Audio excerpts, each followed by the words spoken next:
느헤미야 오늘 이제 7장, 8장 할 차례인데요. 느헤미야 이제 1장부터 6장까지 이 스토리가 뭐냐면 성벽 건축입니다. 성벽 건축. 그러니까 바벨론 포로에서 돌아와 가지고 이스라엘 그 중에 유다 지파죠. 유다 지파. 이제 이스라엘이 남북으로 갈라져요. 두 나라로. 그래서 북이스라엘, 남유다 이렇게 갈라지는데 북이스라엘은 나라가 이제 말씀을 불순종해서 아예 없어졌어요. 없어졌으니까 여기는 삭제. 그리고 남은 것이 이제 남유다인데 이 남유다 사람들이 이 유다 지파 사람들이 바벨론으로, 이 사람도 역시 말씀을 듣지 않아서 불순종해서 포로로 끌려갔다가 다시 돌아오는 겁니다. 귀환. 그것이 우리가 이제 앞에서 여기 귀환 역사를 1차, 2차, 3차 이렇게 여기 이제 에스라서에 나오는 스룹바벨 귀환이죠. 이거는 이제 성전 재건이에요. 성전 건축을 위한 역사고, 여기 이제 에스라에 의한 귀환. 여기 이제 말씀 회복이에요. 그 다음에 이게 느헤미야에 의한 이제 성벽 건축 및 개혁을 위한 역사. 그래서 지금 에스라서 여기 느헤미야고요. 에스라에서 이미 1차 귀환, 2차 귀환 목적을 이루었죠. 그리고 나서 이제 3차 귀환 얘기. 3차 돌아왔는데 돌아와서 한 일이 뭐냐면 성벽을 건축한 일이에요. 그리고 성벽을 건축하고 종교 개혁을 하는 겁니다. 왜 종교 개혁을 하냐면 이 사람들이 바벨론 포로로 끌려가기 전에 신앙 다르고 바벨론 포로로 끌려가서 신앙이 달라지는 거예요. 왜냐하면 신앙 형태가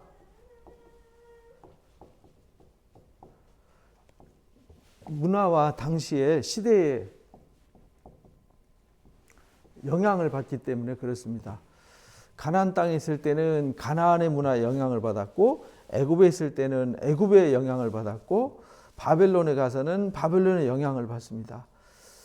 그러니까 신앙이 출애굽 때 당시의 신앙이 다르고, 가나안 땅에서 신앙생활하는 게 다르고, 바벨론 포로에서 살아갈 때 신앙 다르고, 그들이 돌아왔을 때 다르고, 그들이 이제 로마 헬라 시대가 되었을 때 또 다르고, 로마 제국 예수님 당시에 1세기 당시의 모습이 또 다르고, 이렇게 다릅니다.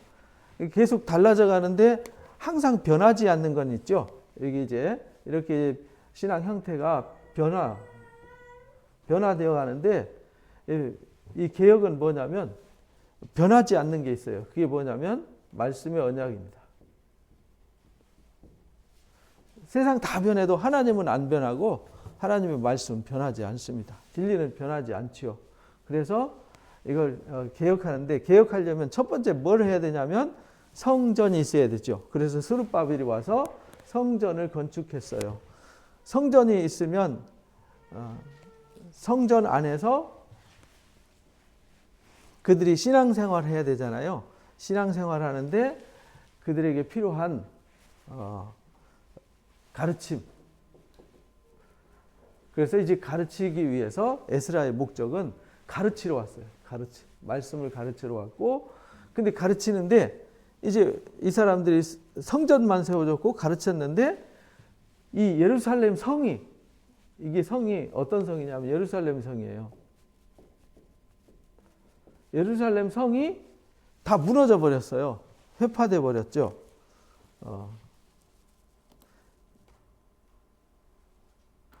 요거는 이제 1세기 당시에 헤롯 성전이에요. 엄청나게 크죠? 요건 이제 느헤미야 때 당시의 성전 모습이에요. 여기가 이제 성이지, 성전. 조그만하게. 지금 예루살렘 이쪽으로 이렇게 크지만 그때 당시에는 열왕 시대에는 여기 예루살렘이었어요. 이렇게. 이렇게가 예루살렘 성이었죠. 여기가 이제 성전. 여기가 요 맞은편이 감람산 동쪽이에요. 이쪽이 남쪽이고 저쪽이 서쪽이고. 이렇게 되는데 아주 초라한 성전인데 이 성벽이 이 벽이 다 헐어진 거예요. 다 헐렸어요. 그러니까 외부의 침입자들, 외부 대적자들로부터 무방비 상태가 된 거죠. 그래서 느헤미야가 온 것은 성전을 건축했으니까 성벽을 완성하고 성 안에 이제 안정을 취하기 위해서 온 거예요. 그리고 그들의 말씀을 신앙생활의 시스템을 완전히 개혁하기 위해서 온 거예요. 그래서 1장부터 6장까지 이 일을 했는데 지난주에 이제 우리가 공부한 게 뭐냐면 리더십이었어요. 느헤미야의 리더십. 느헤미야는 어떤 일을 하는데 일을 할 때 그냥 일하는 것이 아니라 아주 철저한 리더십이 있었어요. 첫 번째는 항상 하나님 앞에 기도하는 일이었죠. 기도하는 일. 근데 기도하는 것도 이 기도가 단순히 뭐 해주세요가 아니라 회개하는 기도였어요. 근데 회개는 뭘로 회개하냐면 말씀으로 돌아가는 거예요. 우리가 하나님 말씀 떠나서 이렇게 우리가 황폐하게 되었고 성은 다 무너지고 성벽이 다 무너져서 지금 우리가 이렇게 처참하게 되어 있습니다. 그러니까 하나님하고 이제 회개 기도를 합니다. 그리고 황제 앞에 가서 기도를 해요. 그리고는 기도했더니 하나님이 황제의 마음을 움직여서 돌아갈 수 있도록 기회를 주셨어요. 그러니까 기도하고 느헤미야는 항상 기도만 하는 것이 아니라 기도하고 나서는 어떤 계획을 세워요. 그리고 계획을 항상 실행을 하죠. 그 실행한 것을 항상 점검해요. 그리고 또다시 기도해요. 점검하고 그 다음에 피드백하고 그 다음에 또 기도해요. 이렇게 이제 철저하게 느헤미야는 리더십을 갖췄어요. 그래서 와가지고 예루살렘을 한 바퀴 이 성을 한 바퀴 빙 돌아봐요. 한 바퀴 돌아보면서 지금 상태가 어떤지 분석하는 거죠. 그래서 계획하기 전에 이 앞에 이제 필요한 게 뭐냐면 분석이었어요. 분석. 제일 먼저 지금 상태가 어떤지 분석을 한 다음에 그 다음에 어떻게 하면 좋을지를 전략을 짜는 거죠. 분석하고 전략, 그게 계획이에요. 분석하고 전략을 짜는 거죠. 전략. 그러니까 하나님의 일이라고 무조건 막 믿고 기도만 하고 있어서 되는 게 아니라는 것을 느헤미야를 통해서 가르쳐 주신 거예요. 분석하고 전략을 짜고 그 다음에 전략이라는 것은 어떻게잖아요. 어떻게. 그래서 이 예루살렘 이 성을 공사 구간을 42개로 딱 쪼개요. 그래서 온 백성들의 마음을 이제 분석하고 전략을 짜는데 일을 어떻게 할 것인가 이제 일을 나누는 거잖아요. 일을 이렇게 나눠주는 일, 쪼개는 일. 그런데 일은 누가 하냐면 사람이 하는 거잖아요.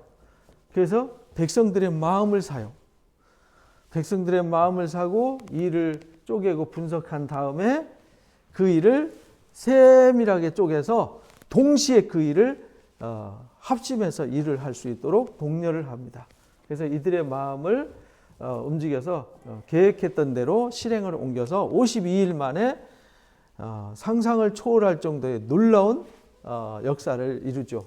왜냐하면 성을 쌓을 때 여기가 이제 동쪽 성전이 있으면 이렇게 해가지고 성을 짓잖아요. 그럼 여기서부터 이렇게 시작해가지고 이렇게 하면 이거 몇 년 걸려요. 몇 년 걸리는 건데 이거를 42개로 쪼개가지고 족장별로 여기 A족장은 여기, B족장은 여기, C족장은 여기 이래가지고 동시에 쫙. 그런데 이 성을 건축할 때 계획을 세울 때 철저하게 계획을 세웠는데 이 성을 쌓지 못하도록 회방하는 일이 있었어요. 그래서 회방에도 불구하고 그들의 마음을 하나로 묶어서 이 성을 일시에 지어서 봉헌하는 이야기, 그것을 지난주 우리가 나눴어요. 그래서 이 리더십 이야기는 지난주 강의한 거 유튜브 들어가시면 있으니까 자세히 보시면 됩니다. 그렇게 해서 봉헌 60일 만에 52일 만에 성을 다 쌓아버렸어요. 그리고는 이제 성벽이 건축됨에 이제 7장에 문짝을 달고 문지기와 노래하는 자들 레위 사람들을 세웠더라. 그러니까 느헤미야는 철저하게 어떤 것을 분석하고 전략을 세워서 이 사람들이 대적자들의 회방에도 불구하고 대적자들도 아주 치밀하게 대적을 하고 회방을 했는데도 그 회방을 다 기도로서 이겨나가고 하나님의 말씀의 리더십으로 그들을 다 극복해 나갔어요. 첫 번째 회방은 뭐였냐면 겁주는 거였어요. 겁주는 거. 사람들이 막 외부로부터 겁을 주면 좀 두려워하잖아요.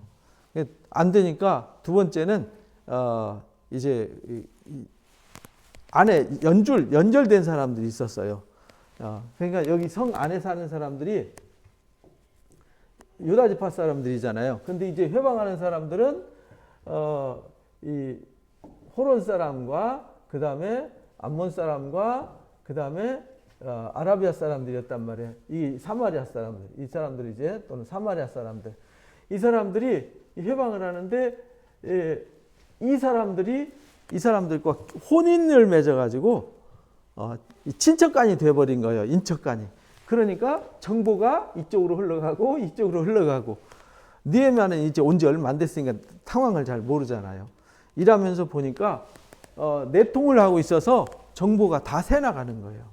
그래도 여기에 있는 이 사람들을 철저하게 교육시키고 훈련시켜서 흔들림 없이 이 사역을 할 수 있도록 독려를 합니다. 그리고 여기에서 이 사람들한테 겁줘서 이 사람들이 곧 쳐들어온다. 쳐들어오면 우리는 큰일 났다. 라는 겁을 줘서 협박을 하지만 흔들리지 않고 이 성을 지어갑니다.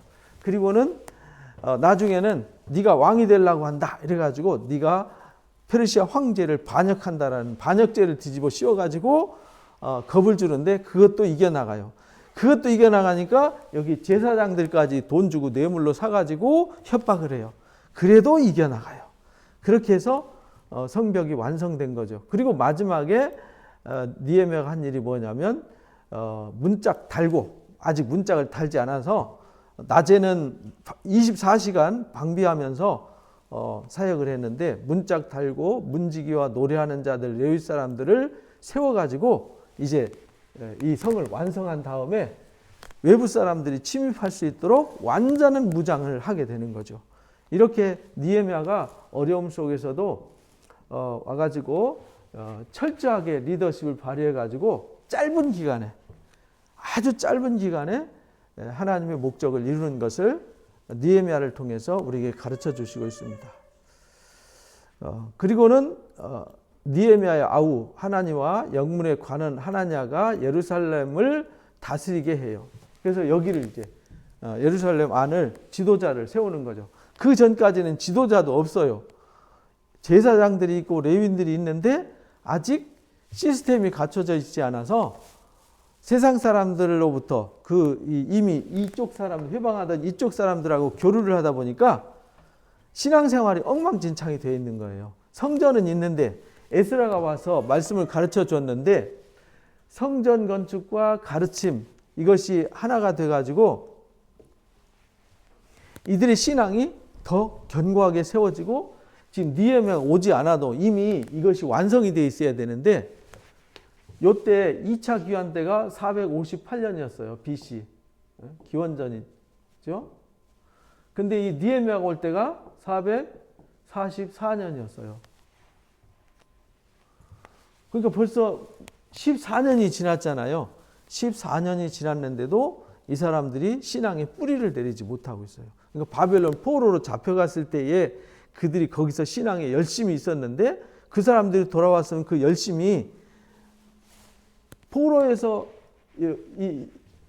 지금 여기서 성전 건축하러 온 사람들은 이 사람들은 목숨을 걸고 온 사람들이거든요. 바벨론 포로로 끌려가서 정말 죽음의 위기 속에서 목숨을 걸고 이들이 돌아왔는데 그러면 목숨 걸고 돌아왔으면 신앙도 여기서 목숨 걸고 신앙을 지켜야 되잖아요. 근데 지금 눈앞에 펼쳐진 지금 이 회방으로 인해 가지고 이 사람들이 신앙이 흔들리고 있는 거죠. 바벨론에서 목숨 걸고 왔던 그 신앙, 그것이 이제 주변에 회방이 있고 위협이 있으니까 아직 하나님의 때가 안 됐나 보다. 하나님이 아직도 이루시겠다고 약속한 말씀이 때가 안 돼서 그랬나 보다. 이래가지고 방심하고 이 사람들이 처져 있는 거죠.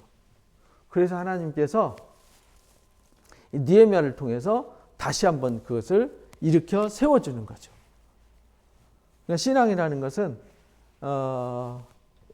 세월이 흐르면서 이 자꾸 변질이 되거든요. 변질이 영향을 받아서 우리도 마찬가지죠. 처음에 하나님 말씀 듣고 부르심을 받을 때는 막 가슴이 뛰다가 이제 이런 일 저런 일 막 겪으면 우리 마음이 둔해지고 강팍해지고 완악해져서 혼란에 빠지게 되는 겁니다. 그래서 여기서도 그래서 지금 이 느헤미야가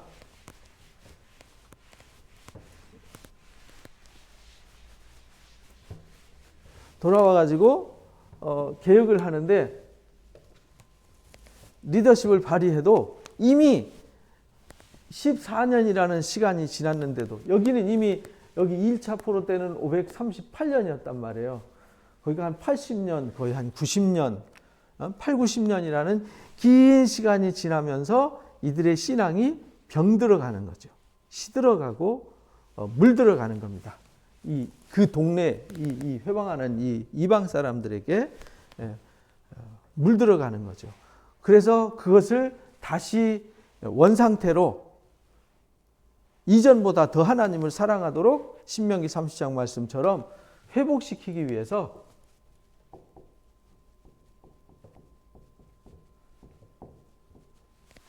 회복시키기 위한 종교 개혁이 건물만 세우는 것이 아니라 개혁을 하게 되는 거죠. 그래서 문 달고 예루살렘을 다스리게 해요. 하나님은 충성스러운 사람이더라. 하나님을 경외하는 무리 중에서 뛰어난 사람을 선택해서 거기를 파수하게 합니다. 해가 뜨기 전부터 예루살렘 성문을 뜨기 전에는 성문을 열지 못하고 파수할 때에 문을 닫고 빗장 지르고 예루살렘 주민이 각각 자기가 지키는 곳에서 파수하되 자기 집 맞은편을 지키게 하라 이렇게 권고를 합니다. 이렇게 해서 성벽을 지어놔놓고 이 1차 리더십이 뭐냐면 일단 안전이잖아요. 안전. 왜냐하면 여기 안에 있는 성도들이 백성들이 불안에 떨고 두려우면은 하나님을 찾기보다는 세상에 영향을 받아서 안정감을 잃어버려요. 그래서 하나님께서 느헤미야를 통해서 안정감을 줬어요. 그래서 성읍은 광대하고 주민은 적으며 가옥은 미처 건축되지 못했더라.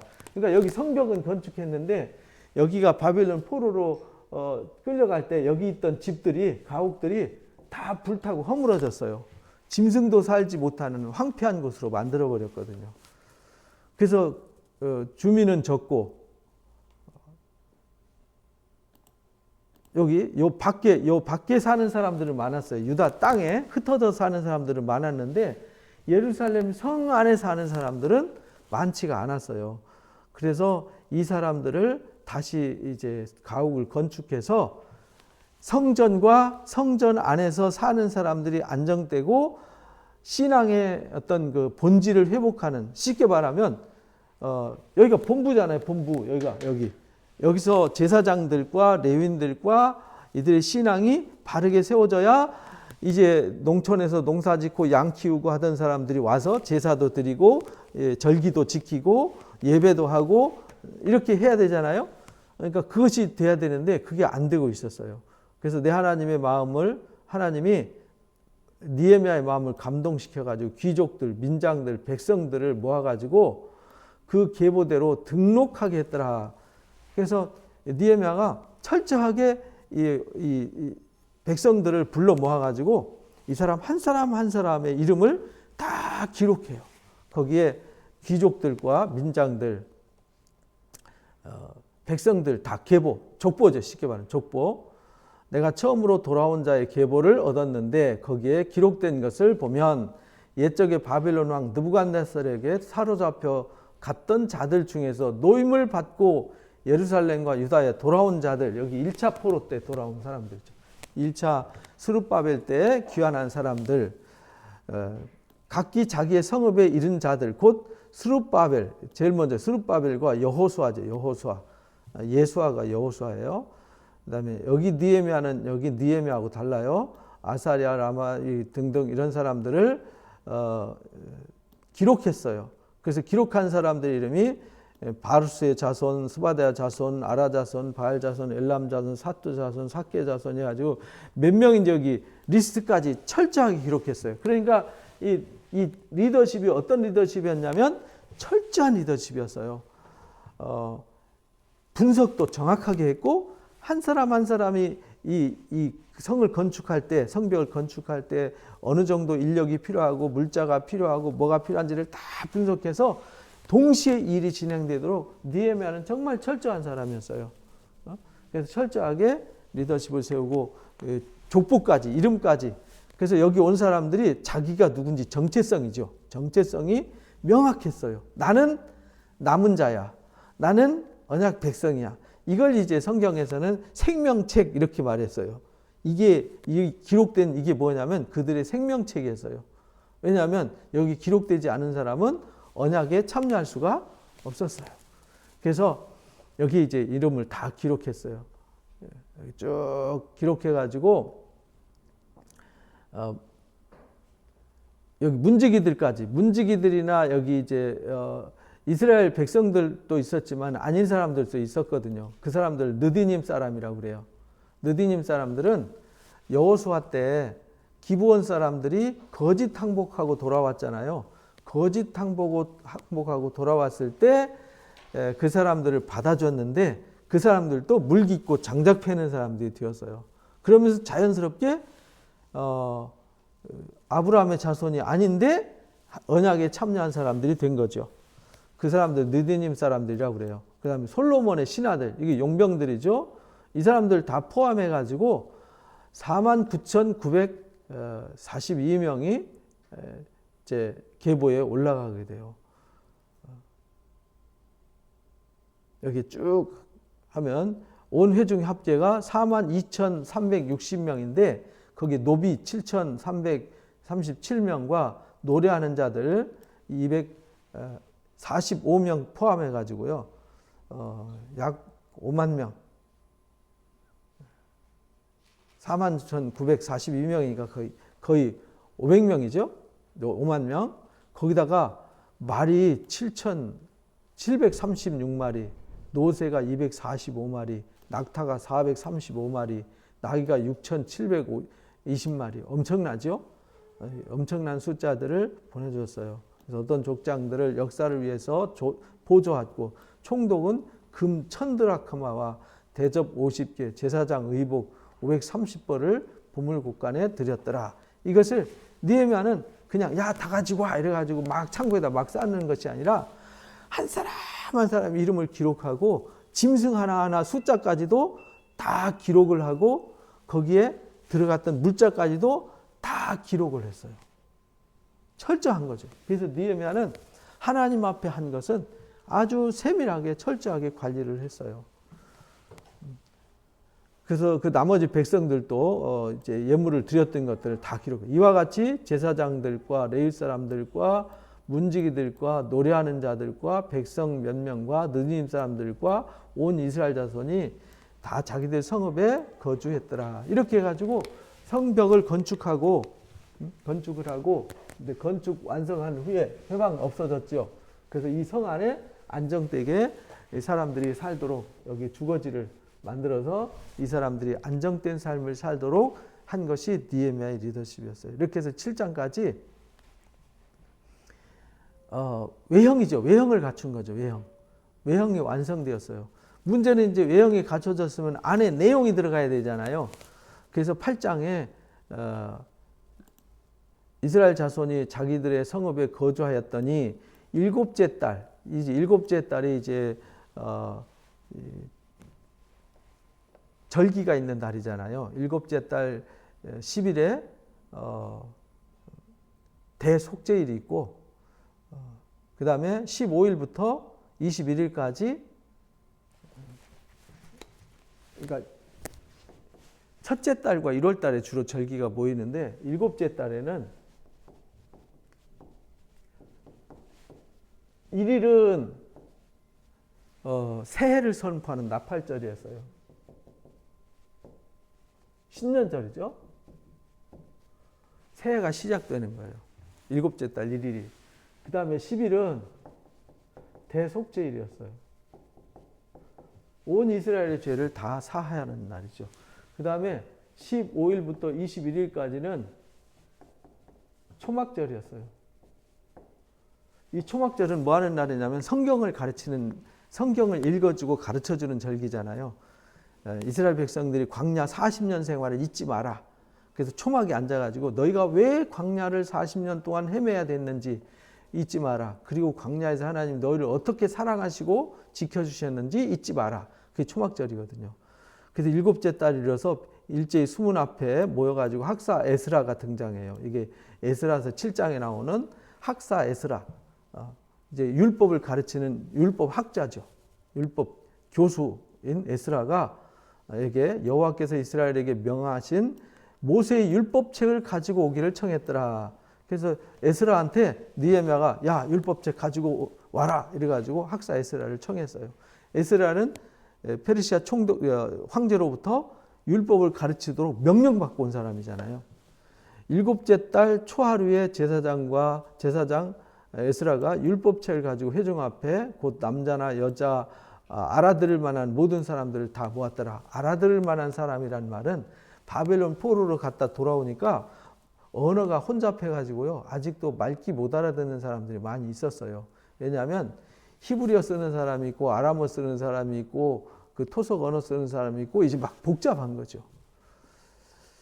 수문 앞 광장에서 새벽부터 정오까지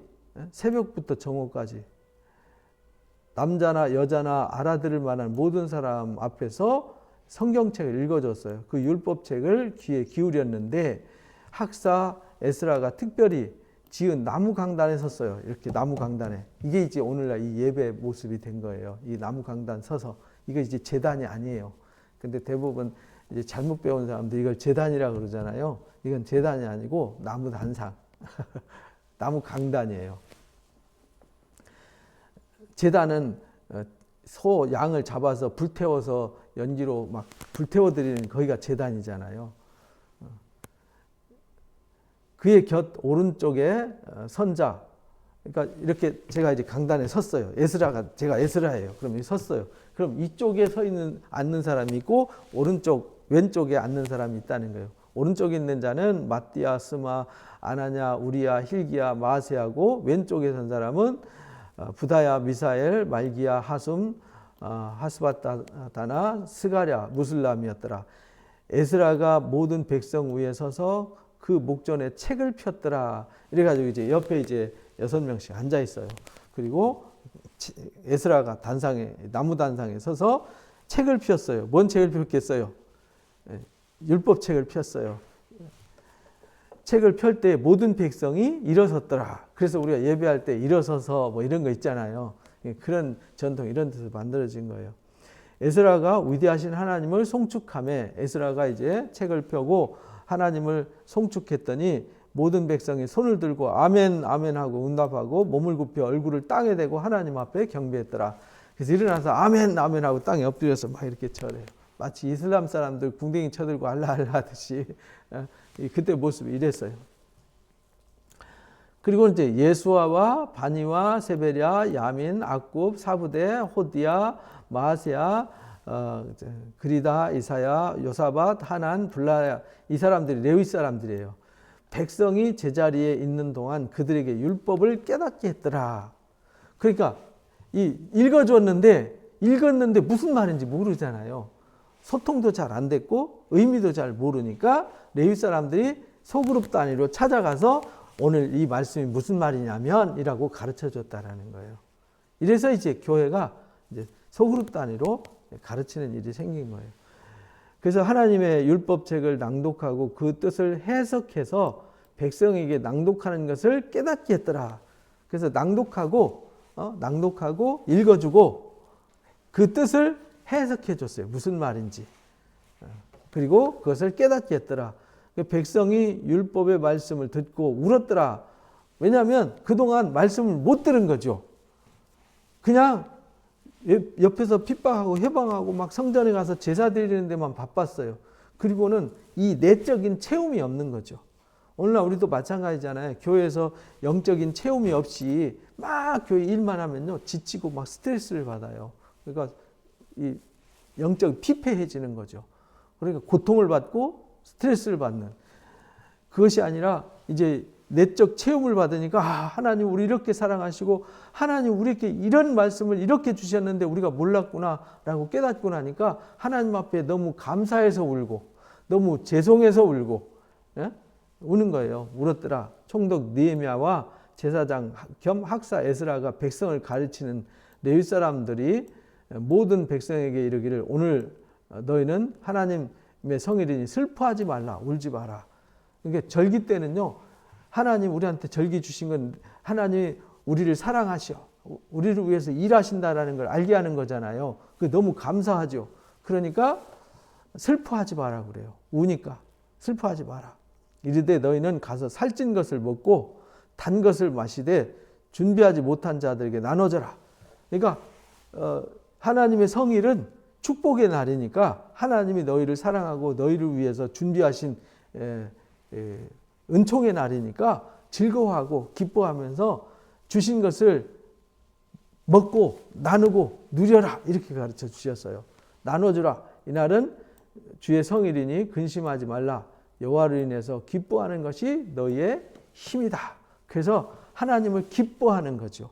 하나님을 기뻐한다는 말은 내 안에 기쁨이 있다는 뜻이잖아요. 그래서 우리가 예배하고 모이고 교회 사역을 하는 것은 기쁜 일이죠. 감사한 일이고 행복한 일이죠.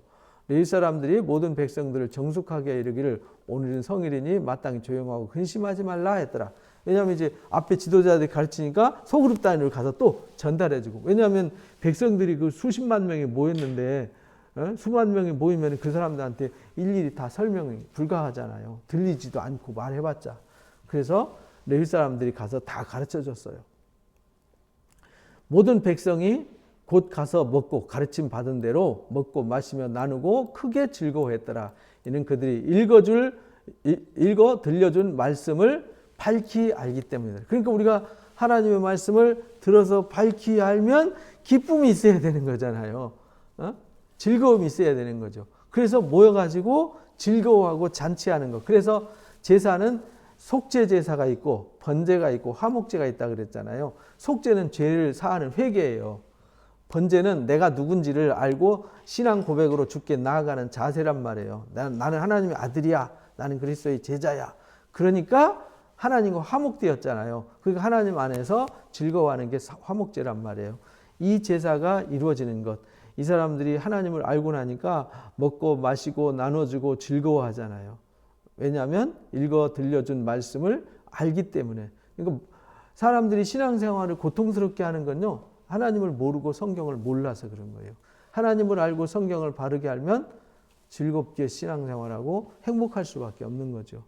그 이튿날 뭇 백성의 족장들과 제사장들과 레위 사람들이 율법의 말씀을 밝히 알고자 하여 학사 에스라한테 모였어요. 백성과 족장들, 제사장, 레위인들이 다. 율법에 기록된 바를 본즉 여호와께서 모세를 통하여 명령하기를 이스라엘 자손은 일곱째 달 절기에 초막절에 거할지니라 라고 성경에 기록되어 있었어요. 그런데 그 절기를 안 지키고 있었던 거죠.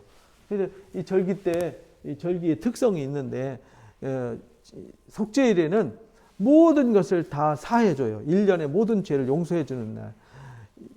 첫째 날은 새해를 선포해서 지나간 것을 잊고 새로운 세계를 향해 나가도록 해요. 그리고 이 속죄일에는 말씀을 읽어주는 날이란 말이죠. 읽어주되 모든 성읍과 예루살렘에 공포하여 이르기를 너희는 산에 가서 감람나무 가지와 들감람나무 그 다음에 화석류나무 가지, 종려나무 가지, 기타 무성한 나무 가지 가져다가 초막을 지어라. 그래서 초막을 지었어요. 이게 초막절이죠. 백성이 나가서 가져다가 혹은 지붕 위에 혹은 뜰 안에 혹은 하나님의 전뜰에 혹은 숨은 광장에 혹은 에브라임 문 광장에 초막을 지었더라. 그러니까 여기 이 안에다가 여기 성전이 여기 있으면 성전 앞에다가도 각 집에다가 초막을 지었어요. 그리고 집에서 안 살고 그 초막에서 일주일 동안 먹고 살면서 하나님 말씀만 들어요. 일주일 내내 하나님 말씀만 들어요.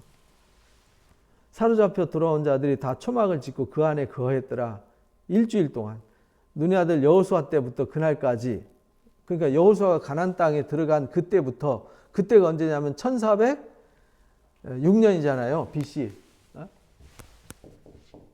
1406년부터 이때까지